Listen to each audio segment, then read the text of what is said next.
Hey everyone, back with another tutorial. So in this one, I just wanted to go over a track that I have started and just what elements I think you just need to lay down as a basic foundation of a track, which I've done here already.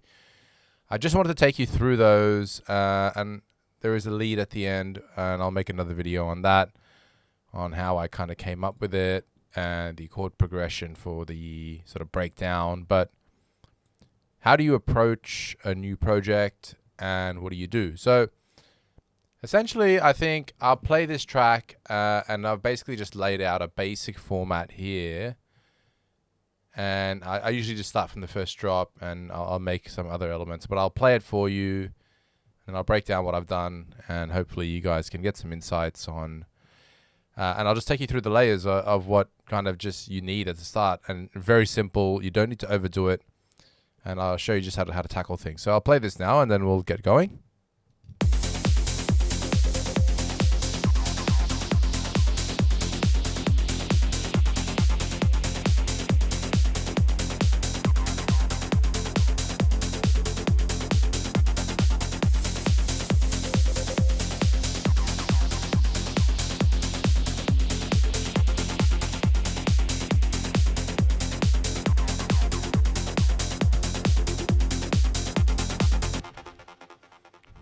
All right, so basically, like, I would say that in this particular time, I'll take you through the layers and you'll just notice there's not really that much processing on any of the layers. I haven't really done much on them.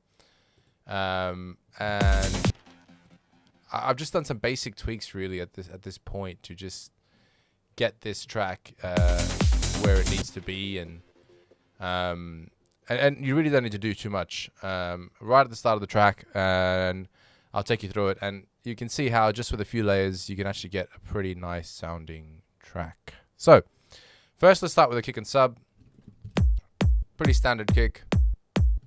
Not pretty standard, I mean, like, I kind of went for this kick. I felt it was a bit unique and different to my other kicks. My other kicks are usually like, not like that.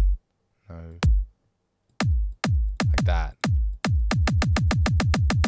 Like, that's a proper trance kick. And that one's a super proper trance kick as well. But I went for this one.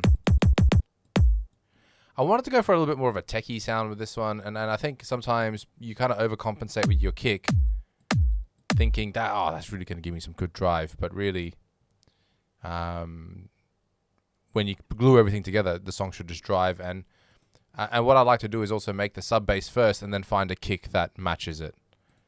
So I'll play the sub bass. I think it's just this patch, warm offbeater. It's not even anything, really. Keys in F. So, I've got another tutorial on this, and I would highly recommend watching it, where I show you how to manage your kick and sub together. You'll notice they're not clashing at all. One is the kick, which is the brown, and then the white is the sub, and you can see they're not clashing at all. You'll find that I'll link it in the card above, so if you really want to look at that, definitely have a look at it. It's a very, very good video, and it explains how you really get your kick and sub sounding there without boominess. And yeah. All right, moving on to our mid bass. Really just take that away. 3 layers, and then I got this additional kind of acidy, drivey thing at the top. So again, not much here, just the side chain. A very basic EQ for now, like literally just that. I boosted a little bit here. The spectrum is pretty filled out because 3 sounds work really well together. There's that one. Nice low drive. That one, nice high drive.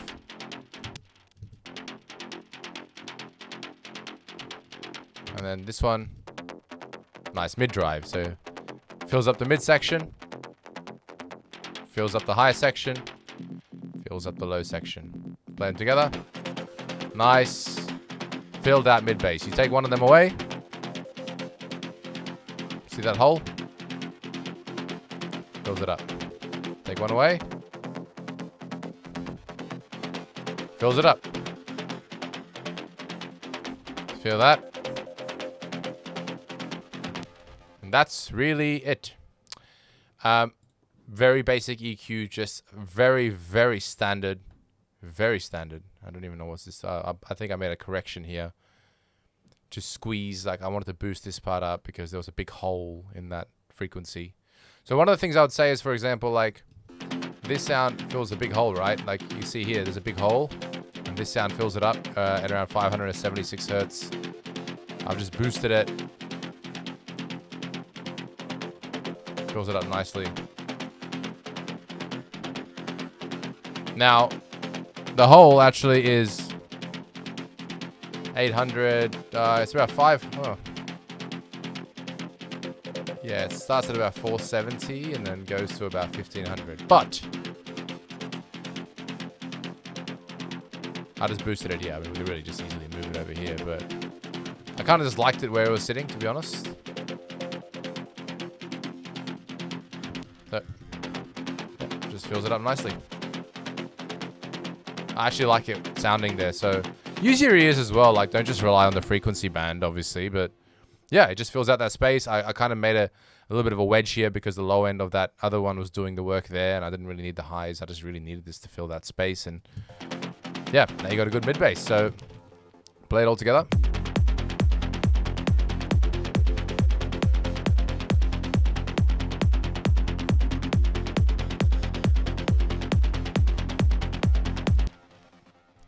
Really nice mid bass. And I'd also do gain staging. I'll explain that in a later video, but you'll notice it's not clipping. If you don't know what gain staging is, go look it up. Really not much happening on the bus. I'm just putting a low cut, and I'm using a saturator called Black Box. Really, really good saturator. Very, very powerful. Highly, highly recommend it. There is a long walkthrough for a professional track we released on a record label called Regenerate Records on Summit, and we talk a little bit more about the saturator there, but I will do a video on the saturator later. Anyway, that's the kick and bass. Oh, and then I got this top layer. Now, sometimes on a bass, you can have like what's called a sequence on the top, like an ARP sequencer, and it really just fills out the top. So bass lines are meant to be low, but this kind of fills out a higher frequency. Like, just ignore this EQ. Like, just listen to it.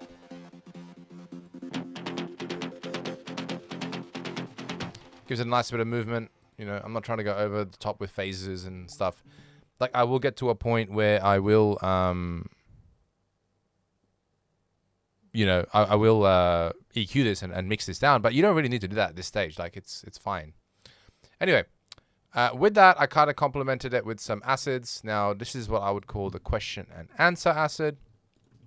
So, one asks a question and one answers it. So, that's a very good thing like Trance. So, I'll play it.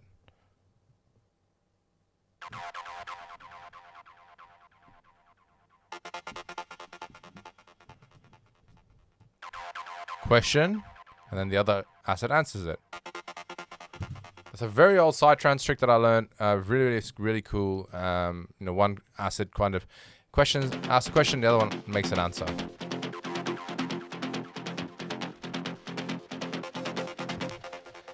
Both, one's 22, one's 23. Like, they're both left and right, you know. Pretty much to create, you know, the same amount of width and not make it sound too, yeah, just keep them the same. Otherwise, they just don't sound balanced, really. And then all the mid basses are in the center. This one automatically kind of moves around. So I moved it a little bit to the right. Sorry. Yeah, move that one to the right. So that's like the top layer that I was talking about before. So all that together, you get this.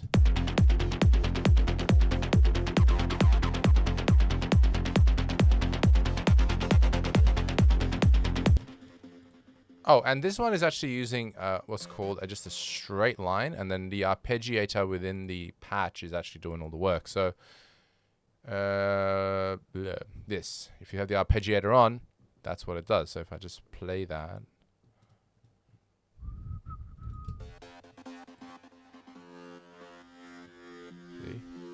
Turn it on. Yeah, so that's basically creating the different types of notes. Oh, if you want to look at the baseline notes, straight runner, and this one goes a little bit. Super simple. Super simple. Yep, and now, so after that, I ended up creating the hats.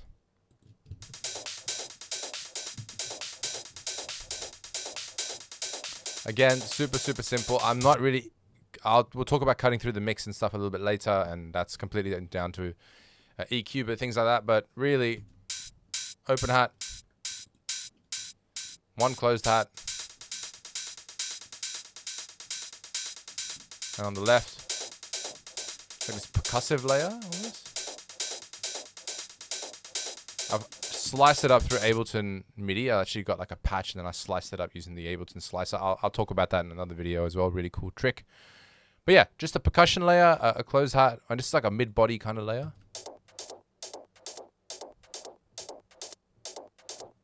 I think if we look it up on the EQ...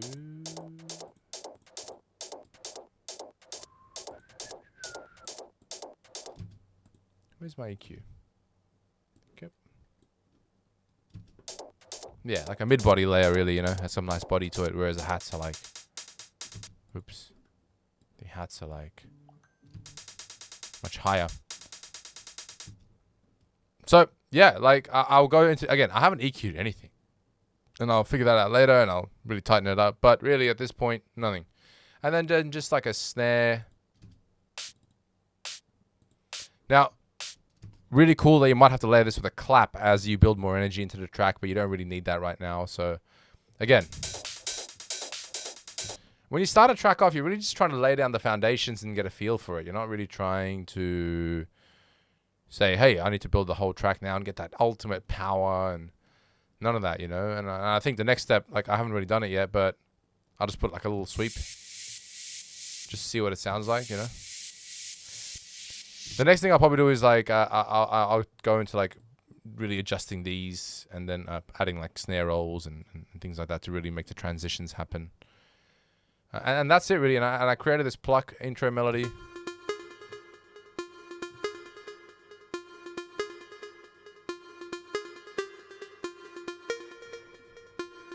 And you kind of go with a nice little pad.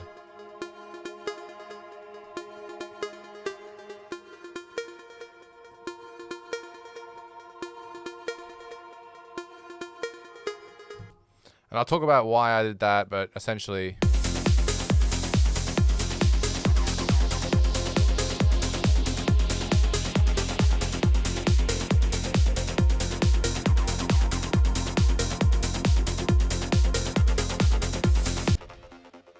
Yeah, so again, with the acid bus, for example, like there's not really much processing at the moment. There's just a compressor, there's a side chain, there's a little bit of EQ. Like, there's really nothing. I think I've just copied that from the bass layer, so I probably should be removing this. Anyway, I'll fix that up later. You see my point. Like, it's not even super important to get... Like, people go so far into the EQing and cutting and this and that, but I haven't done any of that, and probably made some mistakes, and it still sounds really great, because every element has a space. Every element has a place it needs to be. And it's doing a job and a purpose, and you're not trying to overload it. I see so many people... so many closed hat layers, so many percussion layers that they're trying to overdo it with the bass, or they're trying to make it sound really meaty, but their ears haven't adjusted. But really, like if I look at the kick and bass again, take the sub away.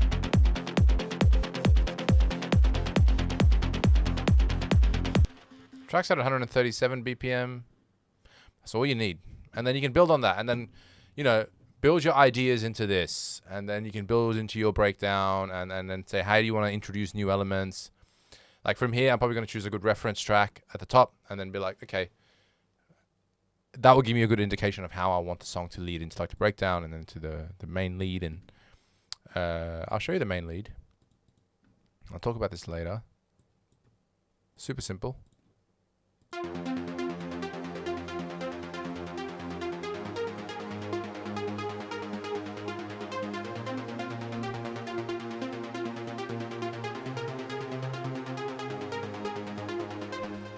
Again, one layer. If I go 2 layers.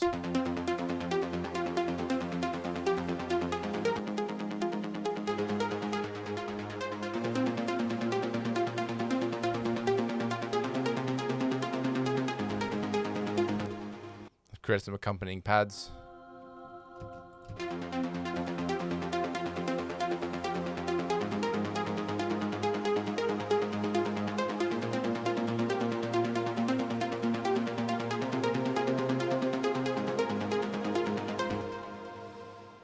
That's it, guys. I mean, I've just kind of built that as a way for me to theme the track, because I'm like, oh, what's the theme I really want? And I'll talk about that a little bit more detail. But really, like, the key elements of the track are already here. And like, it didn't take me that long to get this down. And I would urge you guys to improve your workflows. And one of the things I heard from a techno DJ, Patrice Baumel, like, if you can get a good hook, the hook is that drive, which means I can listen to this on repeat over and over again and I really enjoy it, then you've got a good track. So if this, whoops, not with the pads and the leads.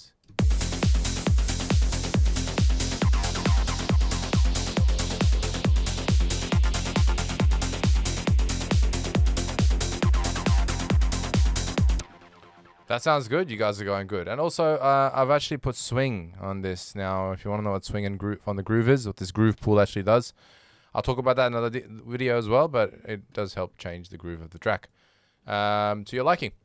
All right, guys, I'll leave it there. If you had any questions, or please, if you had any more, like, I want to know in depth more about this. I'm definitely looking for ideas for videos to do. Please put them in the comments. If you've made it this far, like the video, subscribe if you can. That really helps us out. Catch you in the next one. See you then.